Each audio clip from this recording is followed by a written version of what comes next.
প্রিয় দর্শক, আসসালামু আলাইকুম। আমি মূলত আমার মনের ভাবনাগুলো আপনাদের সাথে শেয়ার করি। হয়তোবা কারো ভালো লাগবে, আবার কারো ভালো নাও লাগতে পারে। আজকে আমি কিছু কথা বলবো আমাদের দেশের প্রাইমারি স্কুল এবং কিন্ডারগার্টেন নিয়ে। দেখুন, আমরা যখন ছোটবেলায় প্রাইমারিতে লেখাপড়া করেছিলাম, তখন গ্রামের সকল বাচ্চারা মিলে আমরা মিলে এই প্রাইমারি স্কুলে যেতাম এবং সে সময় কিন্তু প্রতিটি প্রাইমারি স্কুল ছাত্রছাত্রী দ্বারা ভরপুর থাকতো এবং খুব ভালো লেখাপড়া হতো, খুব আনন্দ লাগতো। বর্তমানে দেশে অহরহ কিন্ডারগার্টেন হওয়ার কারণে বর্তমানে প্রাইমারি স্কুলগুলো একবারে শূন্য হয়ে গেছে। এখানে স্টুডেন্টস নাই বললেই চলে এবং প্রতিটি প্রাইমারি স্কুলে বেশিরভাগ শিক্ষক শিক্ষিকা হচ্ছে নারী শিক্ষিকা। হয়তোবা দেখা গেছে 4 জন নারী শিক্ষিকা, 1 জন পুরুষ শিক্ষক। এই স্কুলে এই কিন্ডারগার্টেনের কারণে প্রাইমারি স্কুলে ছাত্রছাত্রীর সংখ্যা কম হওয়ার কারণে শিক্ষিকারা কিন্তু তেমন একটা লেখাপড়া শিক্ষাদানে মনোযোগী না। এটা আমরা অহরহ সমাজে আমাদের যে এলাকায় স্কুলগুলো সেখানে দেখতে পাচ্ছি।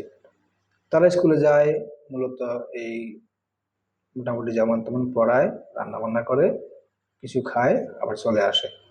অথচ সরকার থেকে তারা প্রতি মাসে নিয়মিত ঠিকই বেতন নিচ্ছে। দেখুন, যদি আমাদের দেশে এই অহরহ কিন্ডারগার্টেন না থাকতো, তাহলে কিন্তু মানুষের এভাবে আর্থিকভাবেও লস হতো না। সরকারিভাবে যেই প্রাইমারি স্কুলের শিক্ষার ব্যবস্থা আছে সেখানে সবাই ভর্তি হতো এবং সকল গার্ডিয়ানরা ওই স্কুলের দিকে সুনজর রাখতো। এখন দেখেন, যাদের মোটামুটি টাকা পয়সা আছে তারা না হয় কিন্ডারগার্টেনে তাদের বাচ্চাদেরকে ভর্তি করতে পারে, পড়াইতে পারে, খরচ চালাতে পারে। কিন্তু সমাজের সবাই তো সম্ভব না। আমাদের সমাজে অনেক গরিব শ্রেণীর লোক আছে, দরিদ্র। তারা কিন্তু ওই টাকা পয়সা খরচের কারণে তাদের বাচ্চাদেরকে কিন্ডারগার্টেনে পড়াইতে পারে না। যার দরুন তাদের সন্তানরা কিন্তু ভালো শিক্ষা পায় না, যেহেতু এখন প্রাইমারি স্কুলে শিক্ষার জোয়ার নেই। যদি সরকার যদি ব্যাপারটা আমলে নিত, যে সকল কিন্ডারগার্টেন বন্ধ করে দিত, তাহলে আগের মতো সকল ছাত্রছাত্রী প্রাইমারি স্কুলে ভর্তি হতো এবং সরকারি খরচে, বিনা খরচে তারা সেখানে লেখাপড়া করত, আর লেখাপড়াও ভালো হতো। এতে মানুষের আর্থিক যে একটা ক্ষতি সেটাও হইতো না।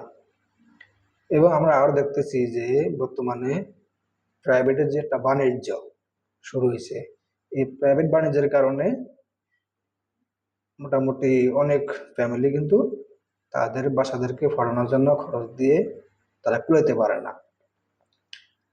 দেখুন, এখানে যেহেতু সরকার থেকে প্রতিটা শিক্ষক শিক্ষিকা বেতন পাচ্ছে, বেতন নিচ্ছে, তারা যদি স্কুলে ঠিকমতো লেখাপড়া করায় এবং পাঠদান, যে তাদের যে পাঠদান ব্যবস্থা সেটা যদি একটু আরো উন্নত করে এবং ভালোভাবে তাদেরকে পড়ানোর ব্যবস্থা করে, তাহলে কিন্তু কোনো ছাত্রছাত্রী আর প্রাইভেটে তেমন একটা পড়া লাগে না।